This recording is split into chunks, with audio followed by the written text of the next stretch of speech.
Now to the first showdown between President Obama and the new Republican Congress. Just days after that Democratic drubbing in the midterms, the president is vowing to press ahead with executive action on immigration reform.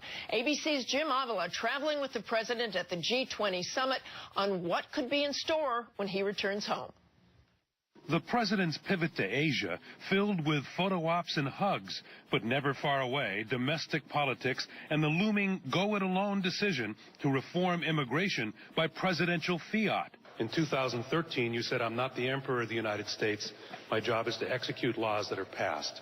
Mr. President, what has changed since then? Actually, my position hasn't changed. There is a very simple solution to this perception that somehow I'm exercising too much executive authority.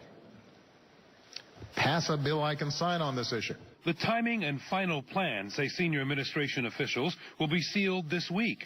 White House sources tell ABC News more than 5 million undocumented workers living in the United States illegally for more than 5 years will come out of the shadows and receive legal status. The executive action will not affect any of the thousands of immigrants who flooded the Texas border this year. The president's announcement may come as soon as this Friday, but most here believe Obama will wait until after Congress goes home in early December.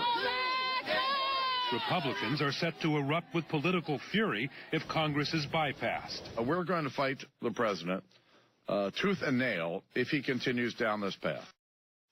This is the wrong way to govern. Some Republicans have suggested they may block spending proposals in protest, sparking fears of yet another government shutdown. But Democrats point out that 2 Republican presidents, Ronald Reagan and Bush 41, both took executive actions granting legal status to the undocumented. That's going to happen before the end of the year. Perhaps this week. For sure, before the end of the year. For This Week, Jim Avila, ABC News, Brisbane, Australia. Thanks to Jim. Joining us now, Congressman Luis Gutiérrez, Democrat from Illinois, and Congressman Tom Cole, Republican from Oklahoma. Welcome, gentlemen. Let me start with you. Congressman, why move on this executive action now? Because why not have some goodwill with the new Congress? Wait 6 months. I think it's an excellent question. Number one, we said to the Republican Party, we want to work with you, and the president has attempted to work with them. We passed a Senate bill. When the Republicans said can't include gay people, it was hard for us, but we said okay.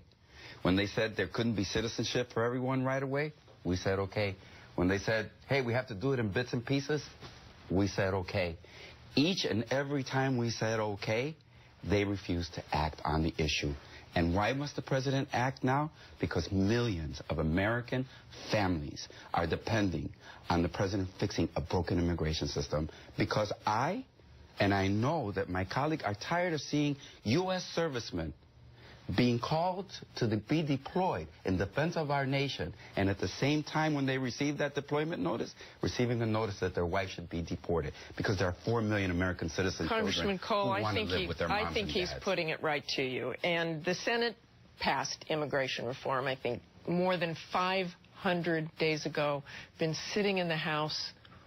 Why shouldn't the president just... I've had enough? Well, first of all, the president, I think, here is being political and cynical. He had plenty of opportunities to do things when he had complete Democratic control, promised to have a bill within 100 days, didn't do any of those things, said he would act this year, then put it off after the elections for political reasons. So it's been a political weapon rather than a problem to be solved, in my view, from the president's standpoint. Second, that bill that passed the Senate, 2 out of every 3 Republicans in the Senate voted against it. So the idea it was going to pass a Republican House was just never in the cards. And frankly, the threat was always that this bill will be used as a political football going back and forward. I think the president would be much better advised to wait until Congress is at least sworn in. It's not as if he can't do this down the road. He's trying to pick a fight. But that is, we're talking about a couple of months here. But listen, and goodwill. A couple of things. Look, they wanted more Border Patrol agents, 30,000 more of them. They were included in the Senate bill. We just came from an election cycle in which not only did they say the border wasn't secure, but that ISIS was coming through and Ebola was coming through. They mixed all of this together, and then they say that we're poisoning the well. All I am saying is this. There are 4 million American citizen children. You just heard the speaker say that this is a fight that he's going to have with the president. He's wrong. He's going to have this fight with millions of Americans who want to fix our broken immigration system. His fight is not over immigration. His fight is with the process that the president's using, a process the president himself said was unconstitutional a couple of years ago. Should government shutdown be on the table? Absolutely not. It's an inappropriate weapon, inappropriate tool. What ought to be done, frankly, is number one, if we think he's gone beyond the legal limits, we ought to go to the courts. Impeachment? Someone put on the table. Charles Krauthammer put impeachment on the table. We can fix this right away. Any decision the president makes, it will take 3, 4, maybe 5 months before anybody can apply for a benefit under the president's executive. You're going to have the House and the Senate. Act. Put your bill up. I assure you, I say this sincerely. I stood with Paul Ryan in Chicago. I stood with Carter in San Antonio. I stood with Baladao. I stood with Republicans time and time again. I will stand with you. I actually don't doubt my friends' the broken immigration system together. I think the president wants a fight. I think he's actually trying to bait us into doing some of these extreme things that have been suggested. I don't think we will. But I think what you will see is the immigration thing probably broken into pieces. If it was up to me, and it's not, I would start with a big border security bill, and I would move it through the House and the Senate. It's bipartisan. We'll see what the president does. In the meantime, let's say to American citizens who are married, who this broken immigration system is destroying their marriages, to American citizen children, we're going to put you in a safe place, in abeyance, while the congressman and I and others work on a final solution. But you're going to have to continue on the Hill. But thank you very much for joining us this morning. Up next, the countdown to...